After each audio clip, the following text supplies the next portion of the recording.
Patient ভালো আছে।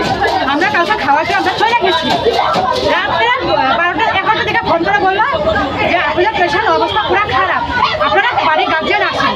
যখন আমাদের সবার ফ্যামিলি আমরা আসছি, তখন আমাদেরকে দেখে ডাক্তার ভয় পেয়ে বললো কি আপনাদের পেশেন্ট ভালো আছে, আপনারা চলে যান। আমরা 2টা দিকে বাড়িতে গেছি, 3টার দিকে ফোন করে বলতেছে আপনাদের পেশেন্ট অবস্থা পুরো খারাপ, আপনারা আসেন।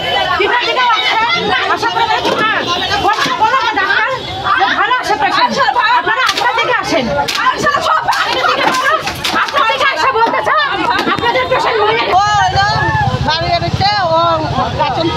বিষাক্ত খেয়েছে। আচ্ছা, ওর দিব্যি টনটনাই ছিল, ভালো হয়েছে, ওয়াশ করা হয়েছে, বমি টমি সব করছে।